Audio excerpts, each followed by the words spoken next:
నిద్రపోయే ముందు 11 మాటలు శివనామం చెప్పి పడుకోమని చెప్తారు. తెల్లవారి నిద్ర లేచేటప్పుడు మీరు పరమశివ భక్తులైనా సరే, మీ కులదేవత పార్వతీ పరమేశ్వరులైనా సరే, శివ అంటూ లేవడాన్ని శాస్త్రం అంగీకరించదు. శాస్త్రమే. శివుడు కేశవుడు రెండని నేను అంటలేదు, కానీ దేని స్థితి దాందే అంతే. నిద్ర లేచినప్పుడు మొట్టమొదట నోటి వెంట పైకి రావలసినటువంటి మాట ఏదో శాస్త్రమే నిర్ణయం చేసింది.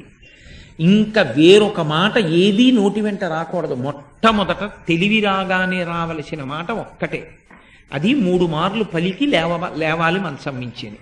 శ్రీహరి శ్రీహరి శ్రీహరి అన్నారు. 3 మాటలు శ్రీహరి అన్న నామం చెప్పి మాత్రమే లేవవలసి ఉంటుంది. అంటే జాగృతి ప్రారంభమైంది. నిద్ర లేచాడంటే రక్షణ చెయ్యవలసినటువంటి వాడు శ్రీ మహావిష్ణువే.